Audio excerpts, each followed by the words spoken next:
तो D block तत्वों के गुणों को कंटिन्यू करते हुए इस वीडियो की शुरुआत हम करते हैं अंतराकाशी यौगिकों से। तो संक्रमण धातुओं के क्रिस्टल में यदि हम बात करें, परमाणुओं के निकटतम रूप से व्यवस्थित होने के बावजूद भी इनके परमाणु के मध्य छोटे छोटे रिक्त स्थान रह जाते हैं। इन रिक्त स्थानों को हम क्या कहते हैं? अंतराकाश।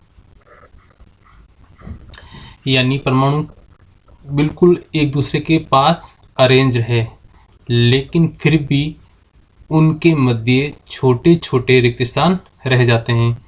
इन्हें हम क्या कहते हैं? अंतराकाश।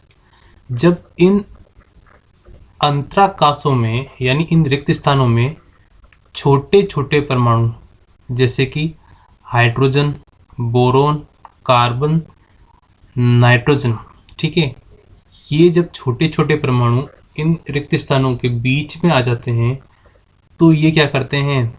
ये धातु परमाणु के साथ में बंध का निर्माण कर लेते हैं और इस प्रकार से बनने वाले यौगिकों को हम क्या कहते हैं? अंतराकाशी यौगिक।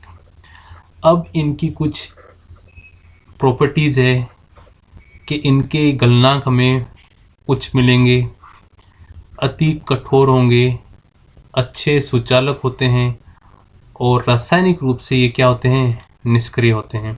ठीक है, जैसे कि यहाँ मैंने दे रखा है आपके, यहाँ टाइटेनियम में जो डी ब्लॉक एलिमेंट है, इनमें जो रिक्त स्थान है वहाँ कौन आके बैठ गया? कार्बन। इसी प्रकार मैग्नीज में कौन आके बैठ गया? नाइट्रोजन। इसी प्रकार आयरन में कौन आके बैठ गया? हाइड्रोजन। तो ये जो एग्जाम्पल है वो किसके हैं? अंतराकाशी यौगिकों के। तो कुछ नहीं है, आपको केवल इतना लिखना है कि संक्रमण धातुओं के परमाणु के मध्य रिक्त स्थान जो रह जाता है वो कहलाता है अंतराकाश। और इन अंतराकाशों में जब छोटे परमाणु हाइड्रोजन, बोरोन, कार्बन, नाइट्रोजन आदि आ जाते हैं तो ये उस धातु परमाणु के साथ में बंध का निर्माण कर लेते हैं और इस प्रकार से बनने वाले यौगिक क्या कहलाते हैं? अंतराकाशी यौगिक। और इनकी कुछ प्रॉपर्टी है कि इनके गलनांक उच्च होते हैं, अति कठोर होते हैं, अच्छे सुचालक होते हैं और रासायनिक रूप से निष्क्रिय होते हैं। और एक इसका एग्जाम्पल आप ध्यान रख लेना। ठीक है, अब हम चर्चा करते हैं डी ब्लॉक तत्वों के दूसरे गुण की, जिसका नाम है मिश्र धातुओं का निर्माण करना। तो नाम से पता लग रहा है मिश्र धातु, यानी जिसे हम एलॉय कहते हैं, यानी विभिन्न धातुओं का मिश्रण क्या कहलाता है? आपका मिश्र धातु। अब इनकी प्रॉपर्टी भी वैसी है जैसी किसके अंदर थी? अंतराकाशी यौगिकों में। यानी ये उच्च गलनांक वाले होते हैं, कठोर होते हैं और सबसे बड़ी प्रॉपर्टी क्या है इनमें कि इनमें संसारण के प्रति, यानी इनमें जो जंग वगैरह लगता है उनके प्रति इनकी क्या होती है? प्रतिरोधकता। यानी ये उसके प्रति अधिक प्रतिरोधकता शो करते हैं, यानी ईजिली उसमें जंग वगैरह नहीं लगती है। अब बात करते हैं एग्जाम्पल्स की। तो एग्जाम्पल्स में सबसे पहले हम बात करते हैं पीतल की। ठीक है, तो जो पीतल होता है वो किससे मिलके बनता है? कॉपर और जिंक से। ठीक है, कॉपर और जिंक, तो ये मतलब 29-30 आप याद रखना। इसी प्रकार स्टेनलेस स्टील किससे मिलके बनता है? देखो, स्टेनलेस स्टील में आयरन तो आएगा ही आएगा।